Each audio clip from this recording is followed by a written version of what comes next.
Primeira Epístola de Paulo aos Coríntios, capítulo 11, a partir do verso 12. Nós estamos fazendo o estudo já faz algum tempo dessa epístola e hoje nós estaremos dando continuidade, se o Senhor assim nos permitir.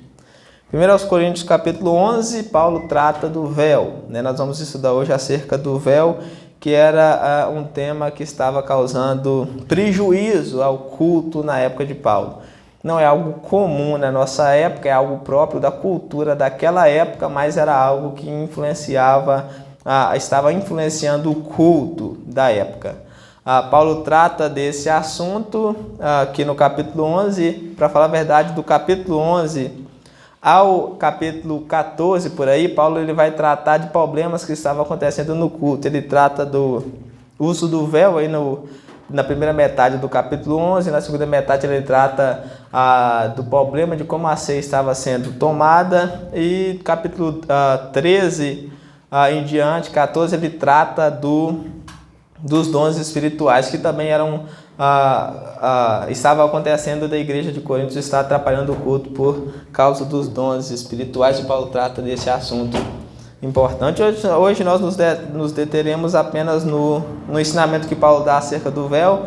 Nós estudaremos esse ensinamento e tentaremos tirar algumas lições importantes dele. Nós vamos fazer a leitura aí do verso 2 em diante, logo em seguida nós estaremos orando para que o Senhor nos ilumine, para que o Senhor ilumine esse local, para que o Senhor nos conceda graça, para que nós possamos estudar a sua santa palavra. Então, quem estiver com a palavra aberta aí, no capítulo 11, nós vamos fazer a leitura a partir do verso 2. Diz assim: de fato, eu vos louvo, porque em tudo vos lembrais de mim e retendes as tradições, assim como vou-las entreguei.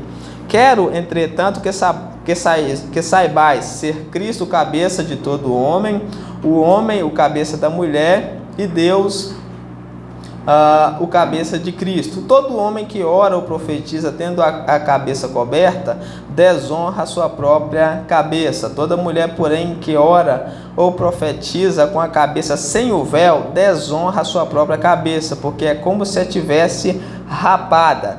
Portanto, se a mulher não usa véu, nesse caso, que rape o cabelo. Mas se lhe é vergonhoso tosquiar-se ou rapar-se, cumpre-lhe usar o véu. Verso 7. Portanto, na verdade, o homem não deve cobrir a cabeça, por ser ele imagem e glória de Deus, mas a mulher é glória do homem. Porque o homem não foi feito da mulher, e sim a mulher do homem. Porque também o homem não foi criado por causa da mulher, e sim a mulher por causa do homem. Portanto, deve a mulher, por causa dos anjos, trazer véu na cabeça, como sinal de autoridade. No Senhor, todavia, nem a mulher é independente do homem, nem o homem é independente da mulher. Porque como provém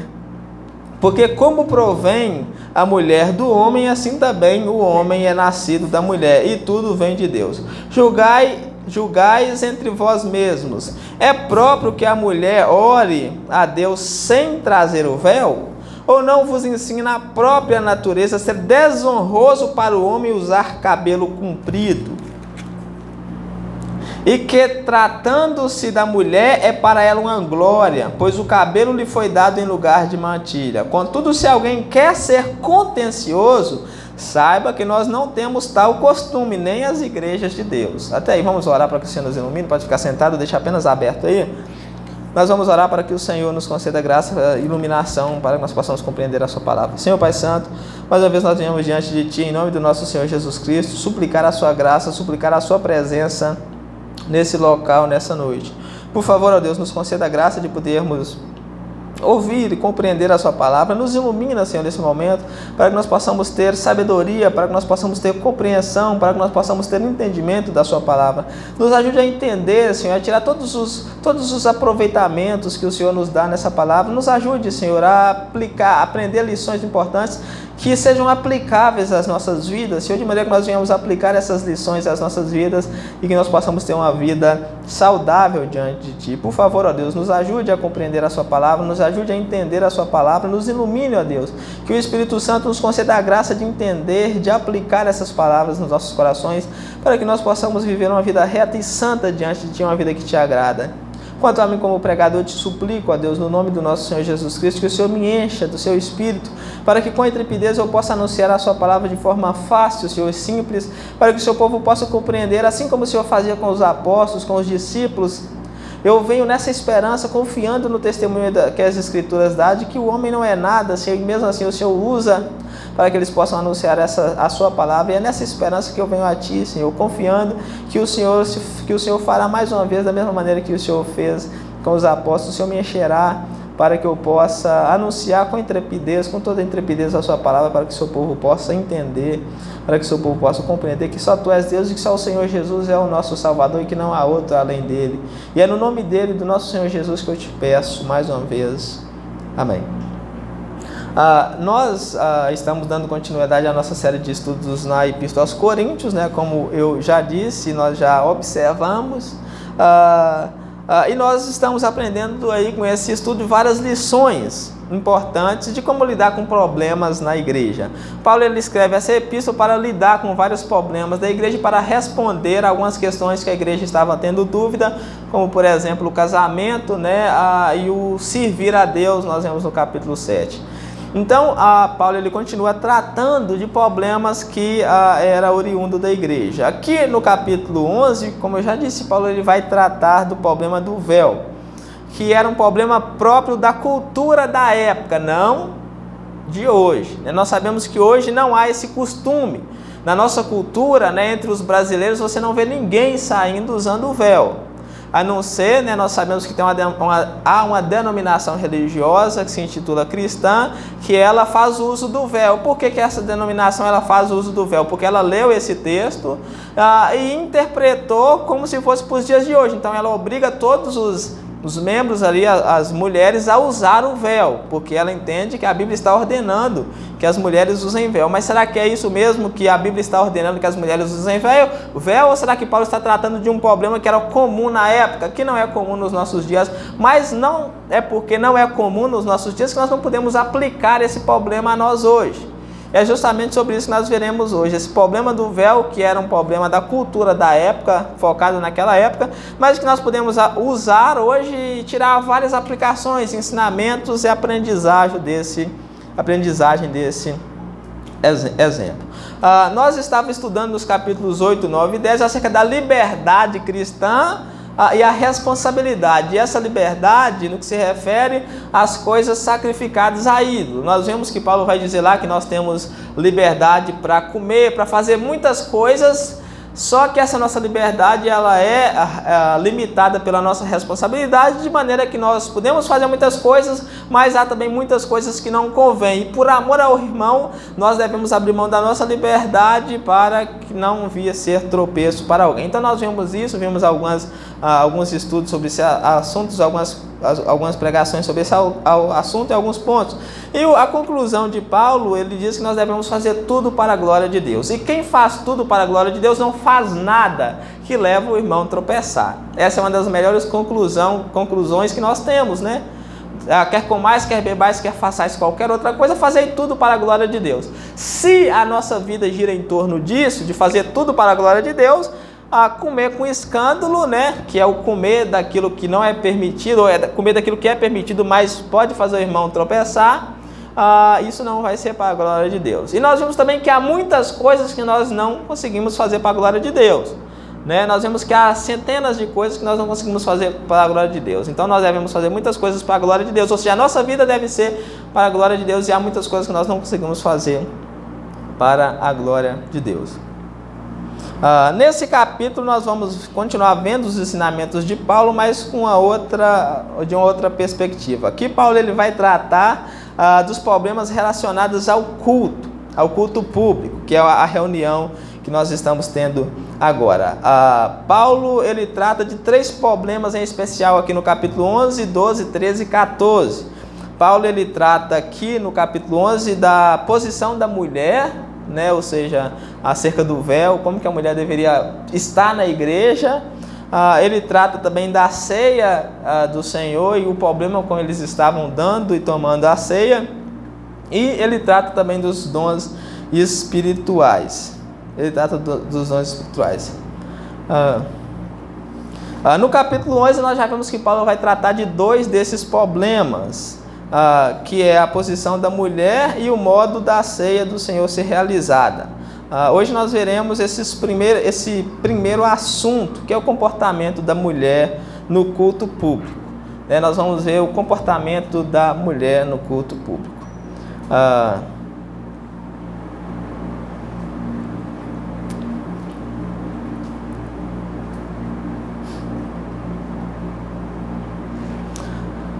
Nesse capítulo 11, nós vemos que o grande problema que estava afetando o culto, era o problema com relação ao véu. Como eu já disse, esse era um problema da cultura, era um problema de cultura, era um problema que Paulo ele vai tratar aqui nesse capítulo 11 com cautela, para que as mulheres pudessem entender, para que os homens também pudessem entender, para que todo mundo pudesse entender e pudessem viver para a glória de Deus. O problema do véu era um problema relacionado à cultura da época. Era o costume, na época, as mulheres usarem véu como símbolo de autoridade, como símbolo de submissão. As mulheres usarem o véu naquela época significava que elas estavam debaixo da autoridade do marido ou do pai. O véu, ele demonstrava o poder da mulher, a honra da mulher, a sua dignidade. Com o véu, a mulher poderia ir em qualquer lugar em segurança, pois o véu significava que aquela mulher era uma mulher honrada. O véu é o que vale hoje, por exemplo, a uma aliança. Com a aliança significa que a mulher ela tem um compromisso, que a mulher ela tem um marido e que ela está debaixo da proteção daquele marido. Significa que é uma mulher honrada. Naquela época, quem não usava o véu eram as prostitutas cultuais. As prostitutas cultuais, elas eram as únicas, que tinham coragem de sair na rua sem usar o véu.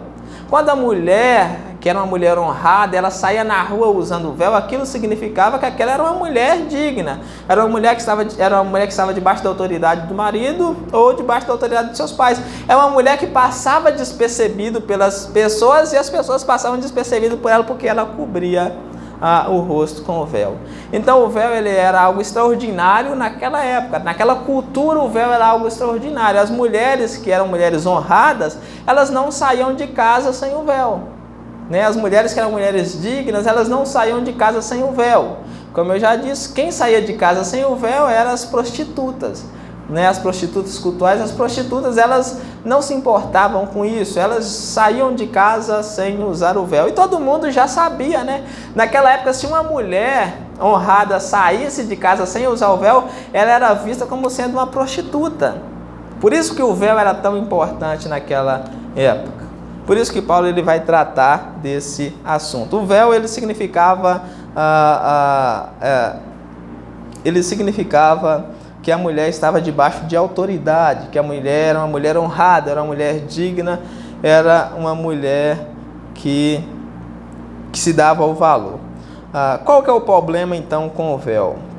Nessa época era comum, por que Paulo vai tratar desse assunto do véu aqui no capítulo 11? Por que as mulheres não estão, já que o véu era algo tão honrado, já que o véu era algo tão apreciado, já que o véu tinha tanto significado, por que as mulheres não estão querendo usar o véu na igreja de Coríntios?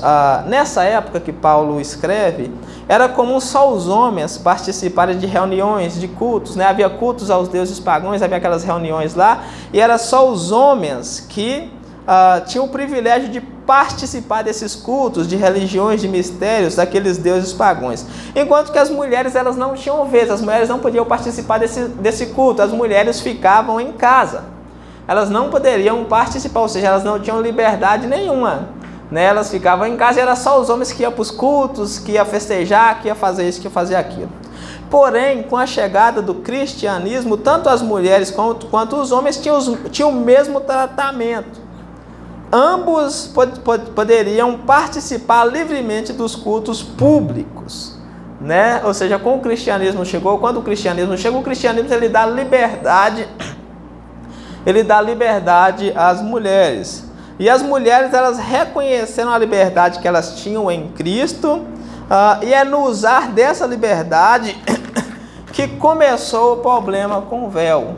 né? Elas reconheciam que elas tinham liberdade em Cristo, que elas poderiam participar do culto. Paulo diz que as mulheres poderiam profetizar, que as mulheres tinham um ministério de louvor dentro da igreja, elas poderiam profetizar, elas poderiam louvar, só que, porém, elas deveriam fazer isso com véu. Elas precisavam fazer isso com véu, né? Então, o cristianismo, ele dá liberdade, ele iguala a mulher com o homem, ele dá liberdade para que a mulher faça, só que as mulheres precisavam usar o véu. E aí que está o problema, é aí que surge o problema. Começa a pintar ali no primeiro século já o feminismo dentro da igreja. A mulher, ela se rebela, né? Nós não vamos fazer mais assim.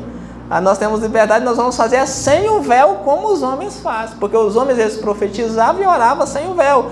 E as mulheres também começaram, né? Nós queremos ser igual, queremos direitos iguais aos dos homens, nós vamos fazer sem o véu. E aí que começou o problema todo, né? Aí que começou o problema, o mundanismo afetou, estava entrando na igreja. As mulheres estavam querendo profetizar sem usar o véu, estavam querendo tirar o véu. Chega dentro da igreja, arranca o véu, né? Porque nós temos liberdade de ficar dentro da igreja. E Paulo escreve esse texto justamente para tratar desse assunto, que não é assim, que não funciona assim. Então, esse feminismo, né, das mulheres não é que nós estamos vendo hoje, não é algo novo, né? Desde o primeiro século, nós já vemos que as mulheres já vêm com já tem esse desejo no coração, né, de ter essa liberdade, muitas vezes que vai contra a vontade de Deus, porque Deus, ele deixou homem e mulher para exercer papéis totalmente diferentes. E o feminismo diz que as mulheres têm que exercer o mesmo papel que o homem. Ou então trocar de papel, né? Uma inversão de valores. O homem fica dentro de casa cuidando da casa, lavando, passando e cuidando dos filhos, e a mulher sai para o mundo para trabalhar. Não é assim que a Bíblia ensina, né? É justamente o contrário. A Bíblia ensina que a mulher fica, né? Nós vimos até um tempo que tinha isso, mas hoje não tem problema a mulher sair também, mas é o homem que é o provedor da casa, né? É o homem que tem essa responsabilidade de prover, de educar os filhos, de cuidar dos filhos. Essa responsabilidade provém do homem. Então, as mulheres não estavam querendo usar o véu, elas estavam querendo profetizar sem véu. Por que os homens podem e nós não podemos? Nós já conseguimos muitas coisas, né? Nós já conseguimos participar do culto, já conseguimos ter os mesmos privilégios, Deus nos concedeu, né? Deus nos concedeu os mesmos privilégios que os homens de poder profetizar, de poder louvar. Por que nós não podemos só tirar o véu? Então, as mulheres entrou nessa batalha aí para poder ficar na igreja sem o véu.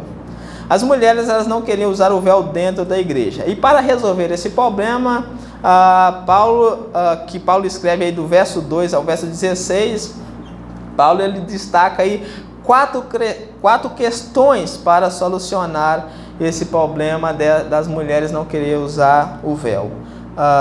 Paulo, ele começa aí no verso 2, Paulo, ele começa elogiando a igreja por guardar os seus ensinamentos, né? Ele começa com um elogio para a igreja. Ele elogia a igreja porque a igreja, ela guardava os seus ensinamentos. Está aí no verso 2, diz assim, de fato eu vos louvo, louvar é um elogio, porque em tudo vos lembrais de mim, retendo as tradições, assim como vou-las entreguei. É uma forma boa de começar, né? Paulo, ele começa a elogiar, ele elogia a igreja, que a igreja retia as tradições, assim como ele ensinou, e agora ele vai ensinar acerca do véu, confiando que elas também reterão isso, né?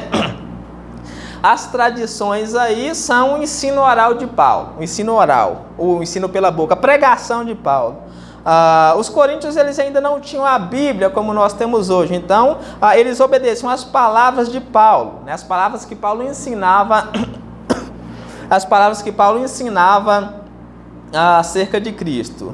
As palavras que Paulo ensinava acerca de Cristo. O que Paulo ensinava acerca de Cristo, os coríntios, eles guardavam, eles ouviam, eles guardavam aquele ensinamento. Então Paulo, ele vai louvar, ele vai elogiar os coríntios, porque os coríntios, eles guardavam as palavras que Paulo falava acerca de Jesus Cristo. Como Paulo vai dizer no capítulo 11 lá adiante, né, o que eu recebi do Senhor. Lá no verso 23, Paulo vai dizer, porque o que eu recebi do Senhor é o que eu também vos entreguei, né? Ou seja, o ensinamento que Paulo havia ensinado de Cristo, Paulo passou para os judeus, e isso pela fala, pela pregação. E os judeus e os coríntios, eles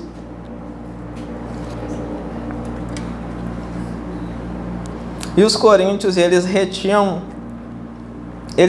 isso da mesma maneira que Paulo entregou. E isso, gente, isso é uma lição importantíssima para nós hoje, né? Por que os coríntios não tinham a Bíblia, né? Não tinha nada e guardavam as palavras que Paulo ensinou? Será que é tão difícil guardar as palavras, né?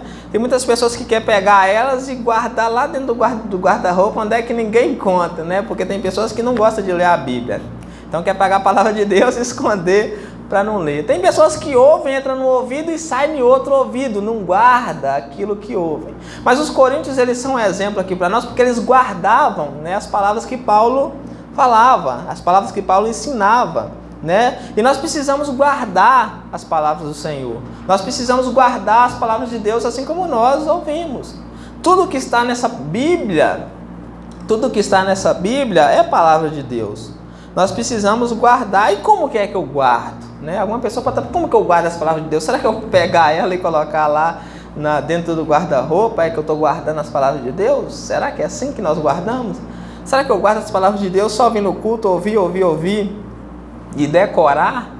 Né? Porque muitas pessoas acham que guarda as palavras de Deus porque decorou, né? Porque já sabe de tudo. Eu vou na igreja para ouvir sempre as mesmas coisas que eu sei. Eu já sei de tudo que o pregador vai falar ali. Eu já sei de tudo que o pregador vai falar naquele local. Então eu guardo as palavras de Deus. O que seria guardar as palavras de Deus? Guardar as palavras de Deus tem a ver com viver de acordo com as palavras de Deus. Guardar é viver. Você pega e guarda, né? Você precisa guardar que não pode viver no pecado, né? Eu guardo essa verdade, que eu devo sair do pecado, que eu devo arrepender do pecado, então eu estou guardando as palavras de Deus. Nós devemos guardar a verdade que nós devemos ser novas criaturas, ou seja, nós devemos ser novas pessoas que nasceram de novo. Nós devemos amar mais o próximo, a verdade das Escrituras. Quem guarda essa verdade vive para ela. Nós devemos guardar a verdade que nós devemos amar as esposas, devemos amar o marido, né? Devemos educar os filhos no caminho do Senhor, buscar crescimento espiritual, né? Crescimento do conhecimento de Deus. É assim que nós guardamos a palavra de Deus. Quando você ouve a palavra de Deus e pratica, você está guardando. Quando você ouve que não pode mentir e não mente. Quando você ouve que não pode roubar e não rouba. Quando você ouve que deve deixar os vícios e deixa. Quando você ouve que não deve cometer adultério e não comete. Quando você ouve que não pode viver na fornicação e não vive.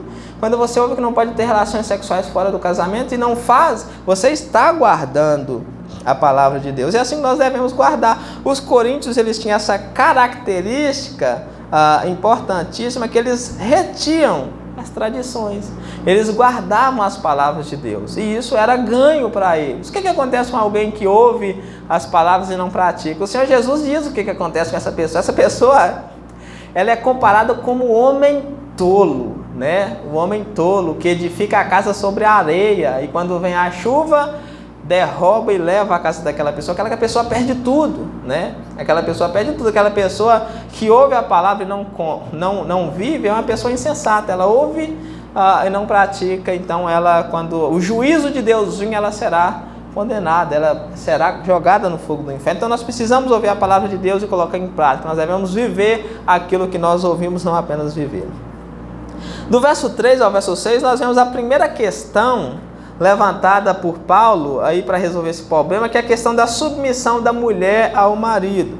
Paulo, ele trata ele levanta essa primeira questão para defender o uso do véu pelas mulheres. Ele trata da submissão, que é uma verdade que é ensinada por todas as Escrituras. E Paulo trata dela aí no verso 3. Ele diz assim, verso 3: quero, entretanto, que saibais ser Cristo cabeça de todo homem, ou seja, é Cristo que governa sobre todo homem, é Cristo que rege o homem, Cristo é o líder do homem, e o homem é o cabeça da mulher, ou seja, o homem é que está acima da mulher, o homem é que é como se fosse o corpo que governa, a cabeça que governa o corpo, ou seja, a mulher está debaixo da submissão do homem, e Deus o cabeça de Cristo, né? Ou seja, Deus é o cabeça de Cristo, Deus está acima de Cristo. Então, aqui o primeiro ponto que ele trata é acerca da submissão da mulher. Ele diz no verso 4, todo homem que ora, aí ele entra no assunto, todo homem que ora ou profetiza tendo a cabeça coberta, desonra a sua própria cabeça. Então ele fala que, o primeiro argumento que ele fala é da submissão da mulher, e ele vai dizer que Cristo é o cabeça do homem, e o homem é o cabeça da mulher, e Deus é o cabeça de Cristo. Quando nós falamos desse assunto de submissão da mulher, aí as feministas já gritam, não, isso não pode, né? Isso não existe. O principal grito das feministas é justamente contra a submissão. Mas a submissão não é ser inferior. A submissão não é ser inferior. Por quê? Porque Paulo lhe compara aqui, ele dá o exemplo de Cristo. Ele diz que o Cristo é o cabeça do homem, o homem é o cabeça da mulher, e Deus é o cabeça de Cristo. Cristo não é inferior a Deus, né? Nós sabemos, de acordo com as Escrituras, que Cristo não é inferior a Deus. Cristo, ele é o eterno Filho de Deus, ele é Deus, ele foi criado da mesma substância que Deus, mas Cristo, ele se submeteu a Deus para vir na terra cumprir a obra da redenção. Ele se submeteu a Deus para vir na terra para cumprir a obra da redenção. Cristo, ele fez isso para cumprir. Então, o grande plano da redenção, ele se dá porque Cristo se submeteu, se esvaziou de si mesmo e desceu para salvar, para nos salvar. Então, a submissão, ela não é algo que demonstra a inferioridade da mulher, porque mais adiante Paulo vai dizer que tanto o homem quanto a mulher são, tanto um quanto o outro, um depende do outro, então não há diferenciação. Ele continua, ele vai abordar aí o tema do véu. Todo homem que ora ou profetiza tendo a cabeça coberta, desonra a sua própria cabeça. Ele diz, se o homem cobrir a cabeça com um véu, ele está desonrando a sua própria cabeça. A coberta aí é velada, né? O homem que profetiza com a cabeça velada, desonra a sua própria cabeça. Ou seja, o homem não poderia profetizar com a cabeça coberta. O que era profetizar? Nem ensinar a palavra de Deus, ensinar a palavra, pregar a palavra de Deus. Ele diz no verso 5, toda mulher, porém, que ora ou profetiza com a cabeça sem véu, ela desonra a sua própria cabeça. E quem era a cabeça da mulher? O homem.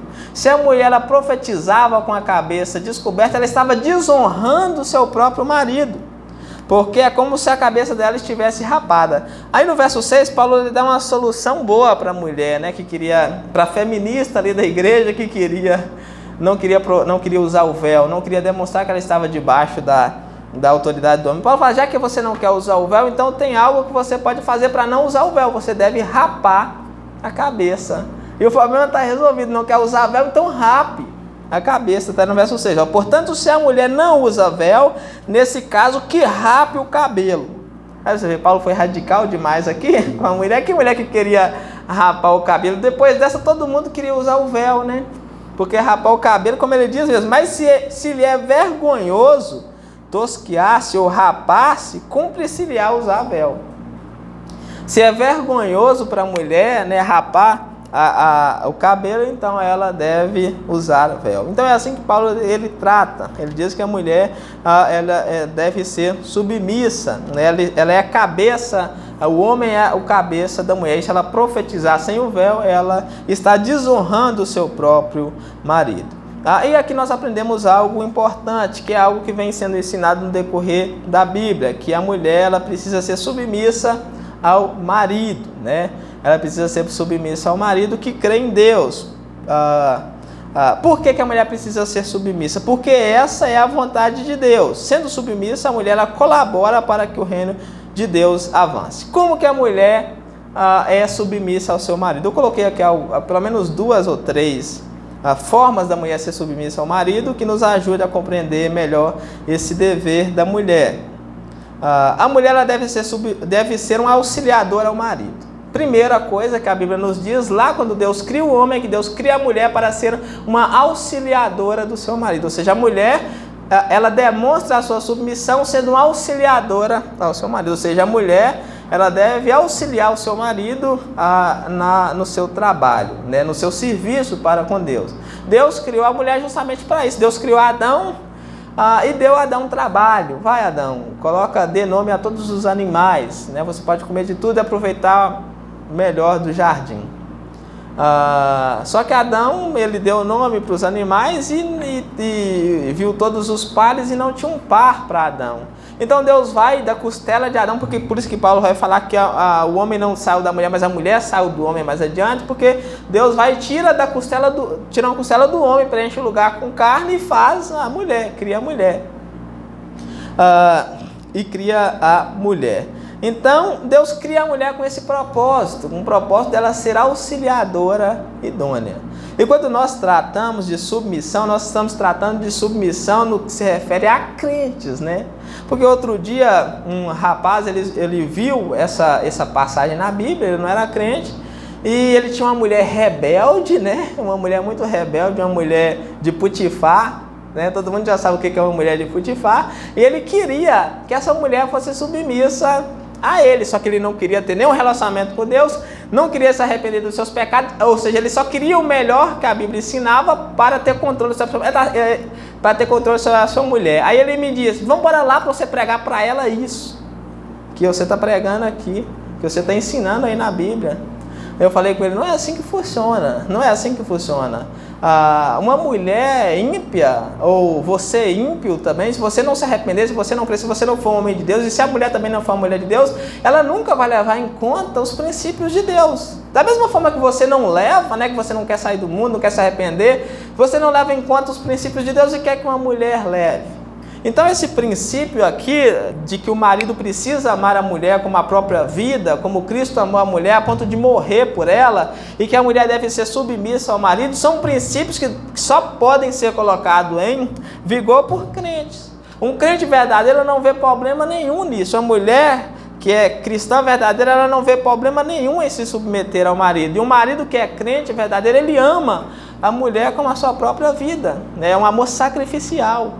Um amor sacrificial. E esse amor sacrificial, muitos maridos pensam que é só morrer, né, por causa da mulher, mas precisa morrer em muitos aspectos, né? Eu até costumo dar o exemplo muito simples, né? Igual o marido, ele mora numa cidade, ele consegue uma promoção em outro lugar e precisa ir deixar a família lá, mas ele tem a opção de ficar com a família e, né, ele vai se sacrificar para ficar com a família. Isso aí ele está amando a mulher sacrificialmente, é um amor sacrificial. Ele abre mão daquela promoção, ele abre mão daquilo para ficar com a sua família. É um amor sacrificial. Da mesma maneira, a mulher, ela é submissa ao marido, sendo um auxiliador, ajudando o marido na obra que Deus tem na vida dele, não atrapalhando, porque tem mulheres que tornam a obra que Deus tem na vida do marido muito pesada, né? Muito difícil. Tem mulheres que dizem ser mulheres cristãs, mas que atrapalha o marido ao invés de ajudá-lo. Então a mulher deve ser uma auxiliadora idônea, assim que ela assim que ela é uma mulher submissa. A mulher, ela não deve ser rebelde para com o marido crente, porque tem muitas mulheres, muitas esposas que são rebeldes. Quando o marido vai tentar ensinar para a esposa qualquer princípio acerca da palavra de Deus, ela endurece o coração e não aceita, né? Ela não aceita, ela é rebelde para com o marido. E a mulher, ela não deve envergonhar, né, o marido em público. Porque tem muitas mulheres que o marido fala alguma coisa e ela faz questão de humilhar, de envergonhar ele em público, né? Se o marido falou alguma coisa que não estava de acordo, ela deixa chegar em casa, mas não é para chegar em casa para brigar, não, né? Nós resolvemos lá em casa, é chegar em casa para conversar com ele. Fala, né, aquilo que você me falou aquela hora, né? Eu podia ter te envergonhado lá na frente das pessoas, porque você não soube me falar. Mas eu não fiz porque eu sou uma mulher cristã, mas agora eu te falo, não é certo o que você fez. Então há tantas formas de sabedoria que a mulher e que o marido pode fazer para cumprir a vontade de Deus. Então esse é um princípio que nós devemos observar, né, e que só pode ser colocado em prática e que vai ser colocado em prática por pessoas cheias do Espírito Santo. No contexto que Paulo fala em Efésios, que Paulo cita esse princípio, ele cita esse princípio quando ele está discorrendo sobre pessoas cheias do Espírito Santo. Então, para pessoas cheias do Espírito Santo, a submissão e o amor do marido não é algo impossível. O segundo ponto, segunda questão que Paulo levanta aí é da glória, né, para demonstrar que a mulher, demonstrar que era necessário que a mulher usasse véu. Aqui Paulo ele cita 3 argumentos que demonstram que o homem é glória de Deus e a mulher glória do homem, para que a mulher viesse saber que era responsabilidade dela o uso do véu na igreja. Do verso 7 ao verso 10, Paulo vai dizer, porque na verdade o homem não deve cobrir a cabeça ou velar a cabeça por ser ele imagem e glória de Deus, mas a mulher é glória do homem. Então o homem não deveria usar o véu porque o homem era a glória de Deus e a mulher era a glória do homem. Ele vai citar o primeiro argumento. O primeiro argumento de Paulo tem a ver com a origem. Ele diz, porque o homem não foi feito da mulher, e sim a mulher foi feita do homem. Ou seja, a mulher, ela teve origem no homem, ela se originou no homem. E nós sabemos como que a mulher foi criada, não sabemos? A Bíblia fala que Deus fez cair um sono pesado em Adão, tirou uma das costelas de Adão e fez a mulher. Então a mulher teve origem no homem. Ele vai citar o segundo argumento, que está no verso 9. O segundo argumento tem a ver com finalidade. Diz, porque o homem não foi criado por causa da mulher, e sim a mulher por causa do homem. Ou seja, a mulher foi criada por causa do homem, não o homem por causa da mulher, porque as mulheres ali estavam querendo inverter os valores, né? Nós temos que ser igual ao homem, nós não queremos usar o véu. Então Paulo fala, não pode ser assim, porque Deus, a mulher foi feita do homem, o primeiro argumento. O segundo argumento, a mulher foi feita por causa do homem. E o terceiro argumento está no verso 10, Paulo diz, tem a ver com relação com os anjos. Ele diz no verso 10, porque deve a mulher, por causa dos anjos, trazer o véu na cabeça como sinal de autoridade. Então, essa relação com os anjos, por causa dessa relação com os anjos, a mulher deve trazer véu. Então, esses argumentos, eles demonstram que a mulher, ela deve usar o véu.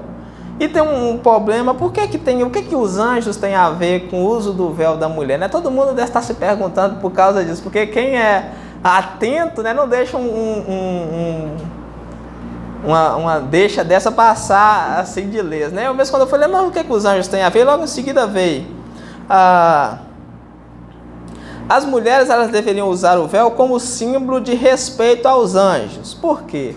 Porque de acordo com Efésios 3:10, os anjos, eles participam do culto conosco. Né? Os anjos, eles participam do culto conosco. Para quê? Por que os anjos participam do culto conosco? Porque os anjos, de acordo com Efésios 3:10, eles buscam aprender a multiforme sabedoria de Deus. Né? Nós vemos que o mistério que estava oculto nas épocas, nos séculos, parece que estava oculto dos anjos também. Né? Os anjos não conheciam esse mistério que estava oculto, então os anjos, eles buscam aprender. Pedro fala que os anjos prescrutam saber conhecer acerca do Evangelho, aquilo que nós temos o conhecimento e pregamos. Nós vemos que os anjos, eles não podem pregar o Evangelho, eles buscam o conhecimento do Evangelho. Porque nós vemos tantos demônios que Jesus expulsou, e eles não conheciam a fundo qual que era a obra de Jesus, né? Eles não sabiam, porque se o diabo soubesse qual que era a obra de Cristo, o diabo, como o próprio evangelista diz, ele jamais teria crucificado o Rei da Glória. Então os anjos, eles não conhecem essa obra, eles não conhecem esse mistério de Deus. Esse mistério, ele foi revelado a nós. E os anjos, eles participam do culto buscando esse conhecimento de Deus.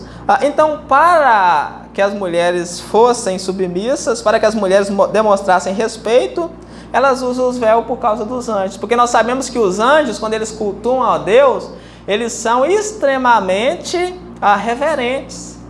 Não são, gente? Os anjos não são extremamente reverentes quando eles cultuam a Deus? Extremamente reverentes, porque nós vemos no livro de Isaías que diz que quando os serafins, eles estão na presença de Deus, eles cobrem o rosto e cobrem os pés. Então, assim como os anjos cobriam o rosto para cultuar a Deus, as mulheres também deveriam usar o véu como sinal de reverência, como sinal de respeito. O que nós aprendemos com isso, então? Isso aqui é extraordinário. Olha que interessante. Se os próprios anjos, eles buscam e eles apreciam o conhecimento de Deus, nós não deveríamos buscar muito e em maior medida? né? Os anjos, eles buscam, eles participam do culto conosco para aprender, né, os grandes mistérios, a grande sabedoria, a multiforme graça de Deus, como que Deus trata com o pecador, como eles apreciam esse conhecimento de Deus, e nós temos esse conhecimento, fazemos o quê? Ir no culto hoje, né? Eu prefiro ficar em casa assistindo televisão, sair dessa distância para ir no culto, é melhor não, né? Pra você ver como que nós estamos distantes, né? Quanto mais a pessoa está próxima de Deus, mais ela quer conhecer de Deus. Os anjos, eles estão cada vez mais próximos de Deus e mais eles querem conhecer a Deus. E nós temos esse conhecimento, podemos buscar mais conhecimento, aprender mais sobre Deus, e nós não queremos. Muitas vezes nós não queremos, nós não buscamos, nós não damos valor, né? Nós precisamos dar valor a esse conhecimento de que Deus nos concedeu. Deus nos concedeu o privilégio que nem os anjos têm. Nem os anjos têm. O mistério oculto nos séculos, né, foi revelado a nós, e os anjos buscam conhecer essa sabedoria, a sabedoria de Deus em lidar com a igreja. A terceira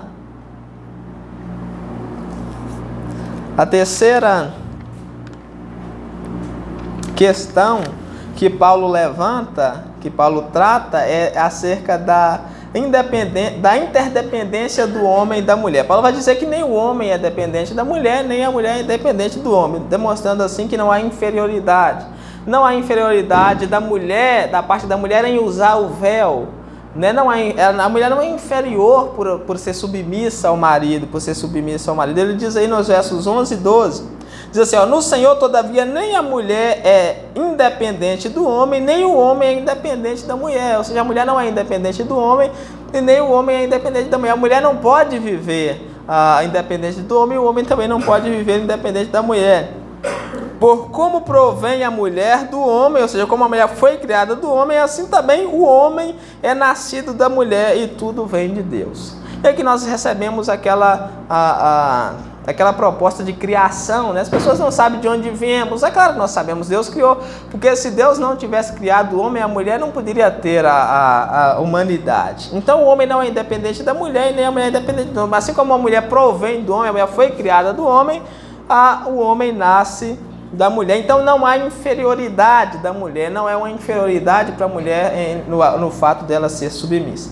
E quarta e última, a questão que Paulo levanta aí para tratar do problema do véu, Paulo, ele dá o exemplo aí acerca da natureza.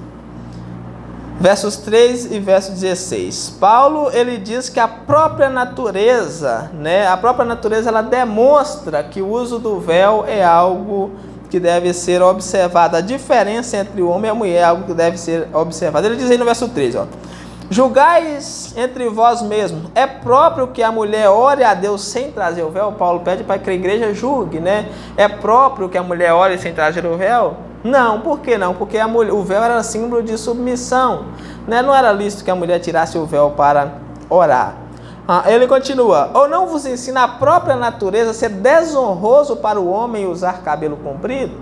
Né? O que Deus está dizendo aqui, que é desonroso para o homem querer se parecer com a mulher. Deus criou a mulher diferente do homem, o homem diferente da mulher. Então, quando o homem ele busca se parecer com a mulher, deixando os cabelos crescer, isso é uma desonra para ele. Isso é uma desonra para ele. Ele continua, e que tratando-se da mulher, é para ela uma glória, ou seja, o cabelo grande, né, para a mulher é uma glória, pois o cabelo lhe foi dado em lugar de mantilha. Então, para a mulher é uma glória, enquanto para o homem é uma desonra. Aí ele conclui dizendo, contudo, se alguém quer ser contencioso, o que é ser contencioso? É não dar crédito a esse ensinamento dele.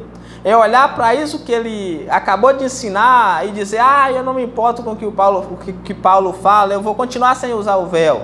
Se alguém quer ser contencioso, ele diz, saiba que nós não temos tal costumes, né? Nós não temos o costume de ser contencioso, nem as igrejas de Deus. Não é próprio das igrejas de Deus ser contencioso. Então aqui, Paulo, ele demonstra que deve haver uma diferença entre o homem e a mulher. A própria natureza, ela diz isso, né? A própria natureza, ela diz que Deus criou o homem para ser homem, para se vestir como homem e a mulher para ser mulher e para se vestir como mulher. Quando o homem ele tenta se parecer com a mulher, para ele é uma desonra diante de Deus. Paulo afirma ser uma desonra para o homem se parecer com a mulher. Deus criou o homem extremamente masculino e criou a mulher extremamente feminina. Essa é a vontade de Deus. É necessário haver diferença entre o homem e a mulher, na vestimenta, no corte de cabelo, nos adereços, em todos os aspectos. Em todos os aspectos é necessário que haja essa diferença. Deus cria macho e fêmea, né? Então, ir contra esse princípio de Deus é ir contra a natureza. Isso não nos lembra algo? A nossa cultura hoje, né, ela tenta de todas as formas ir contra esse princípio. Hoje nós vemos, né, que cada vez mais que o tempo avança, mais a cultura vai tentando fazer o homem se parecer com a mulher e tenta passar isso como sendo algo maravilhoso, né? Nós vemos a moda unissex, né, que tanto homem quanto mulher pode usar, que é uma afronta, né, a esse princípio. Então, o homem foi criado para ser homem, extremamente homem, e a mulher para ser extremamente mulher. Então, essa cultura, né, que cria a calça apertadinha para o homem, né, que você olha para o homem parece que você está olhando para uma mulher, a calça extremamente apertadinha, o homem cada vez mais vai se afeminando, né? A cultura, o mundo quer afeminar o homem. Então, isso é um problema, isso é a cultura indo contra esse princípio que a Bíblia nos diz. Paulo fala aqui do cabelo, né? Hoje em dia, quem é que leva em conta o cabelo? Quem quiser ter cabelo grande tem, mas no princípio, quando Paulo escreve, não era assim. Havia uma grande diferenciação entre o homem e a mulher pelo próprio cabelo, né? Naquela época as roupas eram praticamente igual, eram mantos, né? E a mulher era diferenciada pelo cabelo e pelo véu. Hoje é totalmente diferente porque a cultura ela impõe, mas nós precisamos ser no padrão que Deus ele coloca, ele deixa. Então nós precisamos ser homens e mulheres. É por isso que nós vemos que o homossexualismo é uma prática que é totalmente contrária à lei de Deus, que é totalmente contrária à palavra de Deus. Paulo em Romanos diz que é uma prática que é antinatural. Por que é uma prática antinatural? Porque vai contra a natureza. Deus criou homem e mulher. Deus não criou homem e mulher para mulher. Deus criou homem e mulher. Então a prática do homossexualismo ela é uma prática que é antinatural. É contrária à natureza. Assim como o fato do homem se parecer, né, querer se parecer com mulher. Querer se parecer com mulher, que é uma prática que é desonrosa. Amém? Glória a Deus. Então, a conclusão de tudo isso é que o véu, ele era símbolo de autoridade, simbolizando que a mulher estava debaixo da autoridade do marido ou dos seus pais, né? Significando que a mulher era submissa ao marido ou aos seus pais. Vale para hoje? É claro que não, porque era algo da época, não tem nenhuma relevância nos dias de hoje.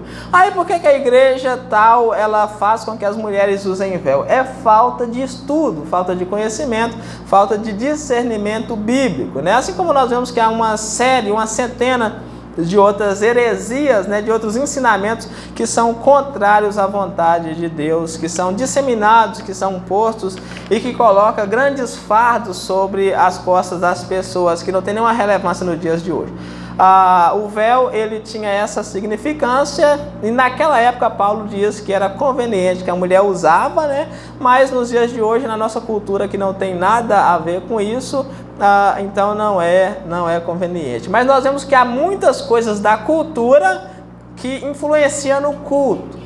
Então nós devemos observar muitas coisas da nossa cultura para que nós possamos ter um culto que agrada a Deus. Naquela época, o principal objeto da cultura que estava influenciando o culto era o véu. E Paulo aprova esse objeto da cultura dentro da igreja para que o culto ocorresse de forma agradável. E da mesma maneira que se há algo da nossa cultura hoje que influencia no culto, de maneira que o culto seja agradável, nós devemos levar isso em consideração. Amém? Glória a Deus. Vamos orar então e agradecer a Deus por mais essa oportunidade. Senhor Pai Santo, mais uma vez nós viemos diante de Ti, em nome do nosso Senhor Jesus Cristo, te agradecer por mais essa oportunidade que o Senhor nos deu, de podermos estar todos reunidos como um só homem para louvar, para bendizer, para ouvir a Sua santa palavra. Por favor, ó Deus, nos ajude a louvar o Seu santo nome, a bendizer o Seu santo nome, a aplicar essas verdades nos nossos corações, de maneira que nós possamos viver, Senhor, para a honra e para a glória do Seu nome. Nos dá sabedoria, compreensão e entendimento, de maneira que nós possamos ter uma vida transformada, de maneira que nós possamos ter uma vida que reflete a imagem do Senhor, que reflete a Sua glória. Por favor, ó Deus, quebranta o nosso coração para que nós possamos ter um coração transformado, para que nós possamos ter um coração renovado, para que nós possamos ter um coração que Te ama, um coração que Te busca, um coração que almeja estar nos Seus atos. No nome do nosso Senhor Jesus Cristo que nós Te pedimos. Amém. Que a graça, a misericórdia e a paz do nosso Deus estejam com todos, em nome do nosso Senhor Jesus.